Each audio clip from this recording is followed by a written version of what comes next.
This Family Life News podcast is made possible by the support of listeners like you.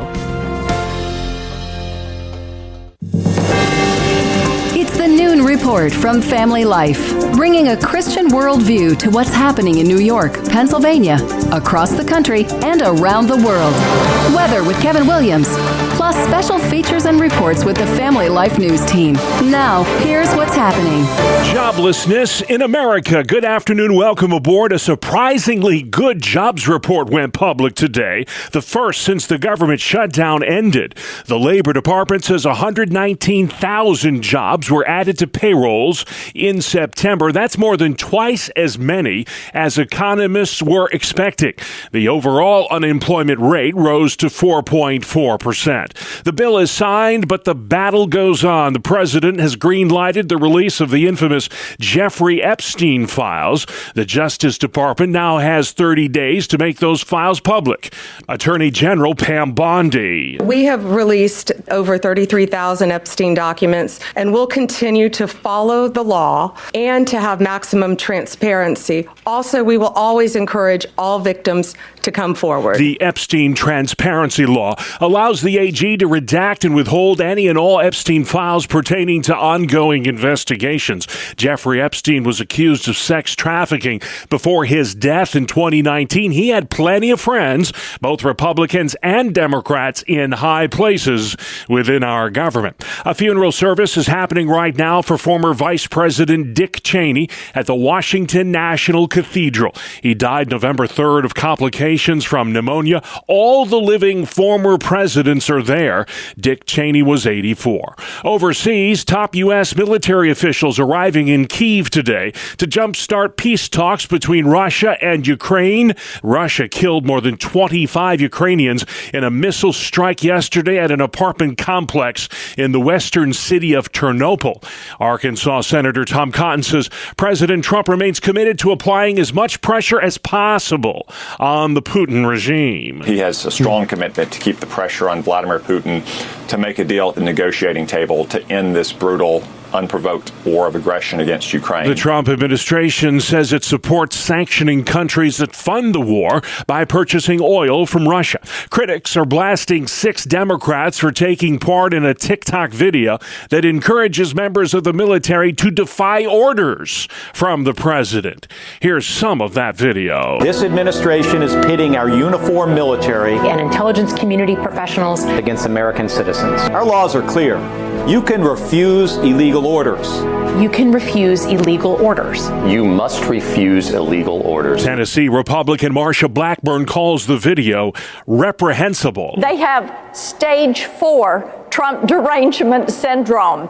And it is inconceivable that you would have elected officials that are saying to uniformed members of the military to defy the orders that they have been given. Senator Blackburn accuses Democrats of encouraging members of the military to commit treason. That video comes amid a U.S. military buildup in the Caribbean and growing tensions with Venezuela over narco-terrorist operations. The Justice Department investigating a Florida congresswoman who's accused of stealing millions from FEMA. I'm Sheila Sherfilis McCormick, Democrat for Congress. When Sheila Sherfilis McCormick was running for a seat in the U.S. House in 2021, the Department of Justice says the Democrats stole $5 million in COVID-19 disaster funds to support her congressional campaign. Prosecutors allege a healthcare company she ran with her brother was overpaid $5 million in FEMA funds for a vaccination staffing contract. The funds were routed through multiple accounts to disguise its source, they say. That's Scott McFarland in Washington. The 46-year-old congresswoman could get 53 years in prison if convicted. President Trump will meet tomorrow with New York City Mayor-elect Zohran Mamdani at the White House. The meeting comes at Mamdani's request. The Democratic Socialists stunned the political world this month by cruising to victory over former New York Governor Andrew Cuomo in the New York City mayor's race. He takes office the first of the year. Party politics appears to play a major role in attitudes toward childhood vaccinations. The Pew Research Center surveyed about 5,000 U.S. adults and found over 70% of Republicans believe parents should decide which vaccines should be given to children, compared to only 46% of Democrats, who believe medical experts should play a larger role in childhood vaccine policy decisions. The data shows a majority from both sides agree that childhood vaccines are effective at preventing serious illness, though there is less support from Republicans for school vaccine requirements. I'm Mark Mayfield. More Americans than ever before are attending non-denominational churches. Experts say it's a major shift in U.S. Christianity. They really talk about a personal relationship with Jesus Christ. Many of them preach a conservative gospel on things like abortion, same-sex marriage, but they don't lead with those things. Washington University professor Ryan Burge on the rise of the non-denoms. There's a real chance in 15 years there'll be more non-denominationals in America than there will be Roman Catholics. It might be the largest religious tradition in America. How about that? A half century ago, fewer than 3% of Americans identified as non-denominational. Today, that figure is 14%. 40 million American Christians attend a church that is affiliated with no religious denomination. Dozens of mountain climbers had to be rescued today from a volcano in Indonesia. It erupted. Mount Semeru in East Java blew her top at least 10 times. The volcanic eruption darkened the sky with clouds of ash and hurled rocks 8 miles into the atmosphere. Still to come on the Noon Report, flying cars, illegal pot shops, and keeping thieves away this holiday season. Good afternoon. I'm Kevin Williams. As days in November go, not a bad one underway weather-wise. I'll have the complete forecast for you coming up in 10 minutes. All right, Kevin, we'll check back with you then. Thank you. Let's check the stories making news where you live next. All across New York and Pennsylvania. New York police are offering tips to prevent theft during the busy Christmas shopping season. Ontario County Sheriff David Sorencione says shopping malls are prime targets for thieves. Lots of times people will leave their purse on a counter and then return to a rack within a store to grab one more item or switch it. They come back. It's not until they leave the store and get somewhere else that they go to get their wallet and realize it's been stolen. The sheriff says you should never leave gifts in the open in your car either. Put them in the trunk or hide them under a blanket. The 4-month late Pennsylvania state budget includes $25 million this year to beef up the child care industry. That money will be used for retention and recruitment efforts at daycare centers all over the Commonwealth. Child care providers are the workforce behind the workforce. That's Valerie Hamilton. She's the owner of a child care facility in Bristol, PA. Child care workers deserve competitive wages. The families need affordable, quality care. The state's child care industry currently has 3,000 vacant jobs. The governor says if the state fills those jobs, child care workers would be able to provide care for up to 25,000 additional children. 3 more Buffalo area churches are headed for the auction block as the Catholic diocese restructures due to a massive pre-sex abuse scandal.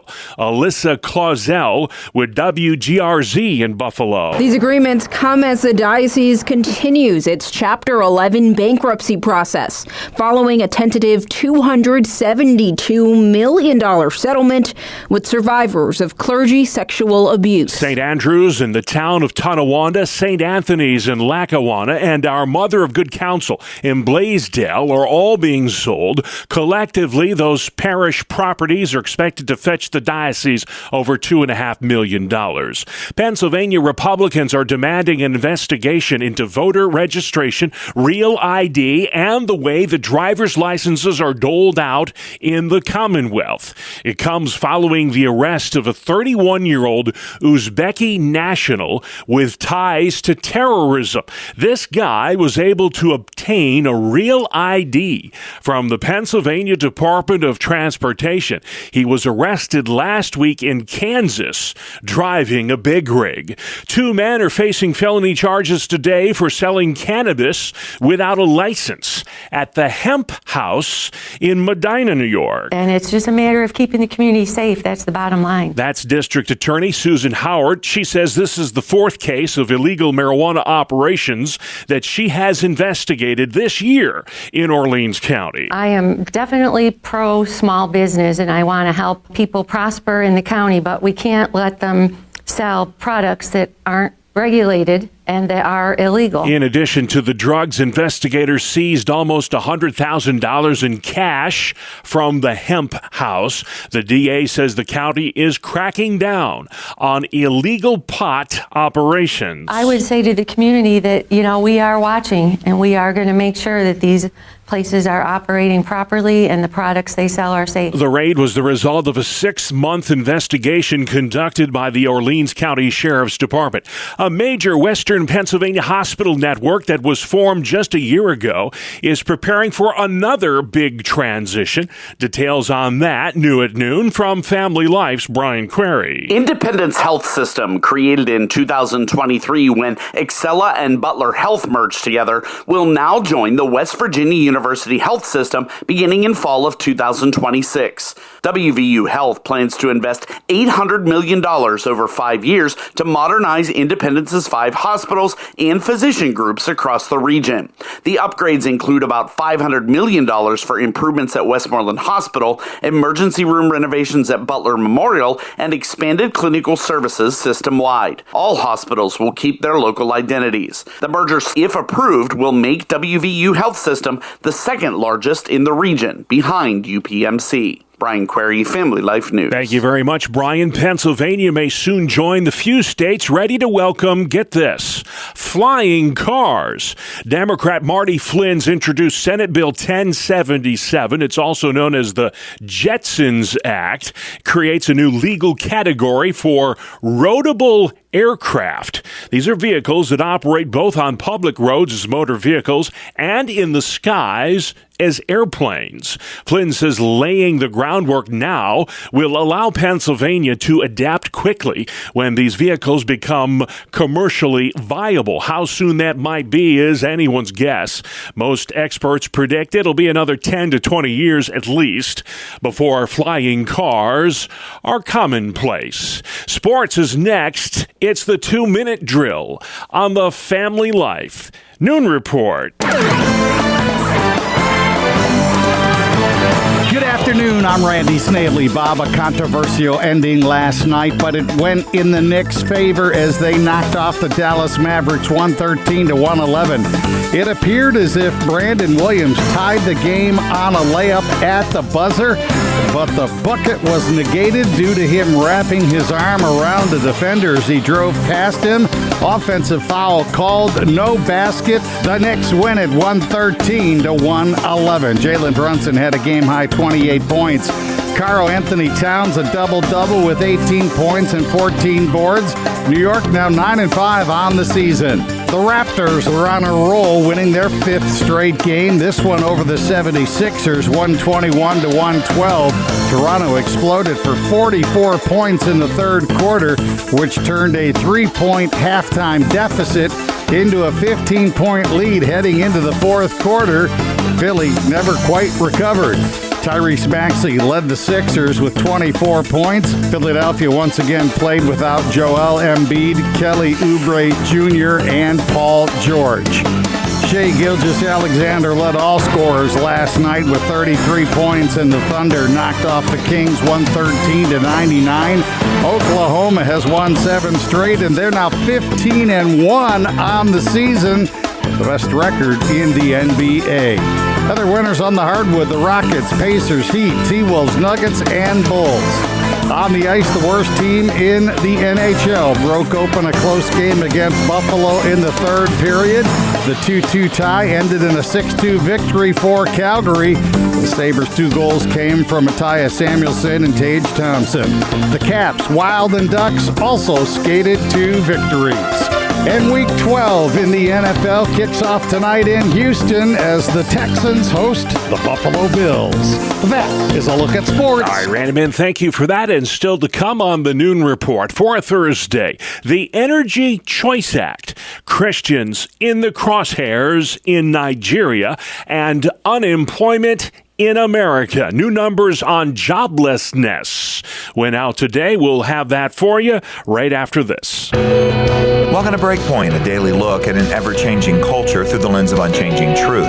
For the Colson Center, I'm John Stonestreet. According to a new survey conducted by Glue and the Barna Group, Americans are reading their Bibles more. As a recent article in the Christian Post summarized, quote, approximately 50% of self-identified Christians report reading the Bible weekly, the highest level of Bible reading among Christians in more than a decade, end quote.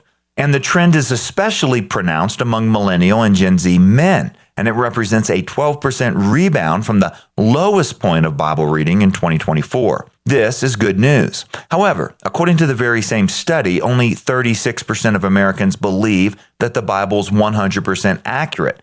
That's a number significantly down from 2000 when it was 43%. In fact, and I quote from the article, just 44% of self-identified Christians strongly affirm the accuracy of the Bible. That is not good news. On a radio broadcast back in 1952, the eminent theologian Carl F. H. Henry commented on a poll from his day that found 99% of Americans believed in God. With a justified cynicism, however, he said this: the vast majority of Americans today may believe in a ghost God, a phantom God, a God who makes very little difference in the great decisions of life and even less in the cares of everyday existence, end quote. Well, his concern proved correct. It was years later in their book, Soul Searching, The Religious and Spiritual Lives of American Teenagers, that Christian Smith and Melinda Denton described the dominant worldview of American young people as moralistic therapeutic deism. In other words, even those who claimed to believe in God, which was the majority, believed in a caricature instead, a God who existed on their terms and was involved in their lives primarily to make them happy. It's a tendency of fallen humans, after all, to create God in our image. This is a tendency that is at the root of all idolatry. To paraphrase the Apostle Paul, we want the blessings of reading the Bible without its authority. After the Exodus, only weeks after God had inflicted the plagues on Egypt and miraculously opened the Red Sea, the Israelites begged Aaron to make for them gods. He produced a golden calf, to which they proclaimed, and I quote, "These are your gods, O Israel, who brought you up out of the land of Egypt." Aaron then announced, "Tomorrow shall be a feast to the Lord." And of course, it did not end well. A few generations later, facing an invasion by the Philistines, the corrupt sons of the high priest Eli took the Ark of the Covenant to the battlefield. However, they were not supposed to do this, and God was not a tool to be used or controlled. Instead, they lost the battle, they lost the Ark, they lost their lives. Those who use the Bible for their own ends rather than to submit to its authority are like the theologians of the 19th century who used the Bible to justify slavery, or those today who claim that the Bible somehow backs the murder of the unborn through abortion. But God's word is not our plaything, neither personally nor culturally. God will not be mocked, nor will he be controlled. Still, because the Bible carries the authority of God, any increased engagement with it is still good news. Throughout history, the great works of God in revivals and reformations always came because of a renewed love and study of the Bible. To reverse the image from C.S. Lewis's The Last Battle, the new Bible readers who are calling on God might be surprised when he actually shows up. They may wish to keep him at arm's length, but his word does not return void. And this time, it won't either. For the Colson Center, I'm John Stonestreet with Breakpoint. All right, John, thank you for that. Let's head outside next. Meteorologist Kevin Williams. Here is your family life forecast. The call for this afternoon, intervals of clouds and sun. High temps 40s to near 50. Mainly cloudy tonight. Low temps mainly in the 30s. Tomorrow, we'll find a good deal of cloudiness. A couple of later day and evening showers for some. A little milder. Low 50s tomorrow. Then chillier Saturday. Maybe morning flurry. Clouds, some sun. High temperature Saturday in the low to mid 40s. All right, thank you, Kevin. This is the Noon Report on Family Life. Glad you're with us today. I'm your host, Bob Price, and here's what's going on Thursday, the 20th of November. The Turkey Day getaway is nearly here. With that in mind, the U.S. Transportation Department has launched a public service campaign. It's designed to bring civility back to air travel. Everybody hates it when someone's moody at the airport because then it starts to spread. The last few weeks have been extra stressful for flyers, especially given the recent government shutdown. Now, Transportation Secretary Sean Duffy is calling for goodwill to all mankind. Let's bring civility and manners back. Are you saying thank you to your flight attendants and your pilots? Are you saying please and thank you in general? A record number of us U.S. expected to travel at least 50 miles from home for the upcoming Thanksgiving holiday. New unemployment numbers went public today, and they were better than expected. The Labor Department Department says 119,000 new jobs were added to payrolls in September. That's more than twice the number economists were expecting. The overall jobless rate rose to 4.4%. The 30-day countdown is now officially underway for the Justice Department to release the infamous Epstein files. President Trump has signed the bill that was approved by Congress earlier this week.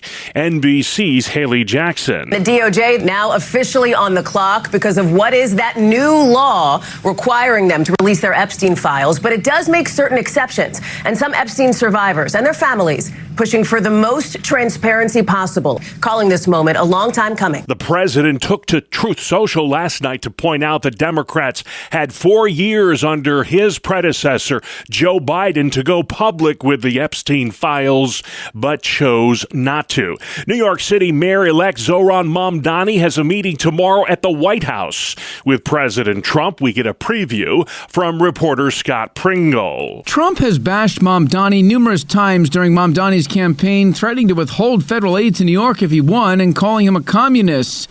Mamdani has repeatedly taken jabs at Trump. I want to just speak plainly to the president about what it means to actually stand up for New Yorkers and the way in which New Yorkers are struggling to afford this city. And frankly, cost of living is something that I heard time and time again from New Yorkers about why they voted for Donald Trump. Mamdani has previously said a relationship with the White House is critical to the city's success. Trump recently said, "We do want to see everything work out well for New York." That's Scott Pringle reporting. A new report looks at how Americans feel about democracy. Brad Rourke at the Kettering Foundation says this extensive study of how Americans view democracy finds that most think it is the best form of government, but people feel that democracy is not performing as well as it should be. He says part of that is because of the feeling that people aren't reflected and heard in democratic institutions around them. The poll also finds that 80% of Americans still believe diversity strengthens the nation and reject political violence. That's reporter Allison Keyes. New York Congressman Nick Langworthy's Energy Choice Act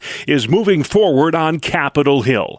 If adopted, it would ban green energy mandates that Langworthy says would cripple the state's economy and force a mass exodus from New York. The 23rd District Republican says Governor Hochul's so-called gas stove ban is on hold for now, but his bill would pull the plug permanently. Well, this is simply put, it's a ban of the bans. And I don't care how many times she says in a court document it's on pause. I don't trust her. I don't think her intentions on the pause are any sort of sincerity. It's really more geared towards her re-election campaign. She knows that voters hate this, they don't want this, and they're opposed to this. The congressman says the effort to go all electric in New York's based more on science fiction than it is science. He claims the electric grid is ill-equipped to accommodate that all-electric mandate. Again, the so-called gas stove ban currently on hold in New York. It was set to take effect the first of the year. A House Democrat's been indicted and charged with stealing $5 million in FEMA funds to use toward her congressional campaign. We're talking about Florida Democrat Sheila Sherfulis McCormick. She's denying these charges. An effort is afoot on Capitol Hill to censure that lawmaker. The 46-year-old faces more than 50 years behind bars if convicted. A new study shows Americans are spending more on child care than they are rent. Reporter Michael Wallace. Personal finance site LendingTree says families with 2 children pay more than $2,200 a month for child care on average. That's more than the average rent for a 2-bedroom unit in 85 U.S. cities. Reshma Sajani is the CEO of Moms First, which advocates for affordable child care. She says child care has become so expensive because there isn't enough of it. And we don't have enough child care workers because we've never paid them adequately. In a new Brigham Young University poll, 7 in 10 Americans said raising children is unaffordable. Michael Wallace in Washington. Vast demands for energy to construct AI data processing centers could leave some of us in the dark this winter. Reporter Dave Malkoff has more. The explosive growth of data centers could threaten the stability of the electric grid this winter, according to an industry overseer. Across North America, demand for electricity this winter is expected to be 2.5% higher than last year. And a funeral service is underway right now in the nation's capital for former Vice President Dick Cheney. He died earlier this month of complications from pneumonia. Cheney was 84. All the living former presidents are there. Former President Bush is delivering remarks at the Washington Cathedral. You're tuned in to the Noon Report, a Thursday edition right here on Family Life.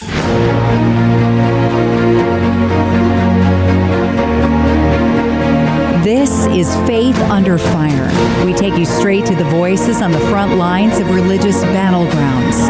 I'm news anchor Sarah Harnish, and with me today, Voice of the Martyrs Vice President, Todd Nettleton. We're talking Nigeria. 50,000 Christians have been killed at the hands of Muslim extremists in the African nation of Nigeria since 2009.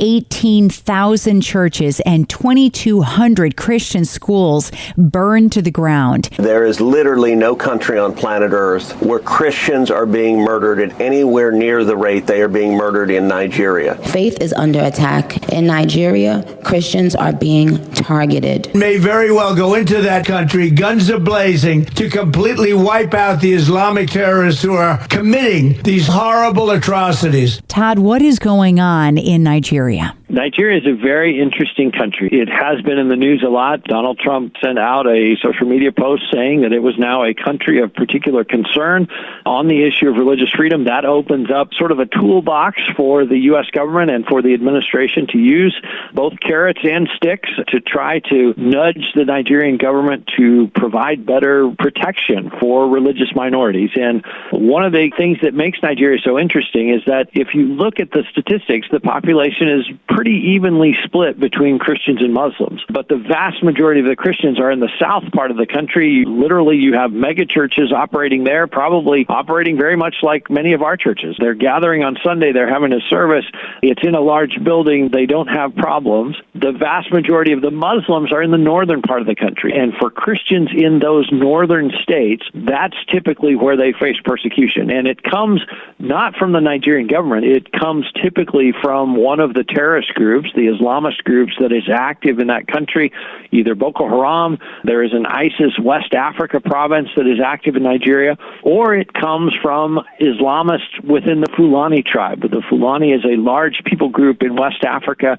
There are many Fulani in Nigeria, and they are traditionally Muslim, but there are many Fulani Christians as well. And so sometimes that is the cause of the violence. There are many who think the Nigerian government could do much more to protect Christians in the north, and they haven't been successful at doing that, at shutting down these Islamist terrorist groups. Frankly, we've heard stories where the military almost steps out of the way when attacks are happening because there are Muslims in the military who may sympathize with some of these Islamist groups. That's one of the questions that's hard to know the answer to, and it will be interesting to see if American government involvement makes the answer to that question more clear. Is Voice of the Martyrs affiliated with any churches in that nation? Voice of the Martyrs is actively working with multiple church groups in Nigeria. One of our ministries that is especially significant in Nigeria is a ministry to widows of Christians who have been killed in the north in some of these attacks, church attacks or pastors being killed or others. And oftentimes these widows are left destitute. So Voice of the Martyrs is able to bring them out of the north for a period of time to receive some spiritual encouragement, some spiritual training, discipleship training, as well as vocational training, so that when they go back to the north, they have a way to support themselves, they have a way to make a living, and also they are trained to be representatives of Jesus Christ. They're trained to be lighthouses in that very dark part of the country. What is the answer to getting rid of terrorism? Because it seems that you knock out cells. I mean, look at Hamas and Gaza. You knock out cells and they just get backed by another Iranian group or another money source, and then a new cell pops up somewhere else. It's almost like playing whack-a-mole with terrorist networks. It is, and it is such a complex problem. And the other side of this is it's a spiritual issue as well. You know, Jesus said, the world hates me. If you follow me, the world will hate you too. So there is very much a spiritual aspect to that. Frankly, that's the part that Voice of the Martyrs is much more focused on than the international relations government activity is, okay, how do we stand with those Christians who are being persecuted? How do we encourage them? How do we equip them? How do we get Bibles to them? That's the part of this equation that Voice of the Martyrs is most directly cares about and most directly involved in. How can we in America participate in that to encourage the Christians in Nigeria? Come to persecution.com and make sure you're getting the Voice of the Martyrs magazine. Make sure you're praying every month for persecuted Christians. And, of course, you can donate. You can donate for Nigerian Christians. You can donate for Nigerian widows in particular to help with that project to sustain and support the widows of Christian martyrs in northern Nigeria. Learn more at persecution.com. Thank you, Sarah. The name of the program, Faith Under Fire. It comes your way Thursdays during the Noon Report or online anytime at Apple Podcasts, Spotify, YouTube, or our website, familylife.org. Good afternoon. Here is your Family Life regional forecast. For the afternoon hours on the weather map, we're looking at an area of high pressure that'll keep our weather dry and fair and seasonably chilly. A disturbance, a weak front, may bring a couple of showers late tomorrow and tomorrow evening. It'll chill down for the weekend, but all in all, a fairly quiet weather pattern, at least in the short term. The call for this afternoon, intervals of clouds and sun, high temps 40s to near 50. Mainly cloudy tonight, low temps mainly in the 30s. Tomorrow, we'll find a good deal of cloudiness, a couple of later day and evening showers for some, a little milder. Low 50s tomorrow, then chillier for Saturday, maybe morning flurry, clouds, some sun, high temperature Saturday in the low to mid 40s. Thank you very much, Kevin Williams at the Weather Center. Finally at noon, lights out. Today is the Great American Smokeout, a time set aside to encourage smokers to give up lighting up, if only for a day. Bree Tennis has this report. The American Cancer Society says millions of smokers have used this event to quit since it began in 1976. And if this is your first attempt, they say hang in there. The average number of tries for a smoker to become a non-smoker is 30. And the benefits to quitting aren't just for your health. Your wallet will grow too, as the average smoker drops about $4,500 a year on tobacco. I'm Bree Tennis. All right, Bree, thank you for that. And just like that, our time is up. That's our world, the world we live in. Thursday, November 20th. I'm Bob Price. Family Life News. You've been listening to the Noon Report, heard weekdays on Family Life.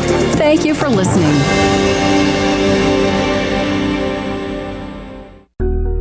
Thank you for listening to this Family Life News podcast. If you've been encouraged by what you've heard, please share it with others and click the subscribe button to automatically receive future episodes. Family Life is a listener-supported ministry. Podcasts like this are made possible by your financial partnership. Find out more at familylife.org.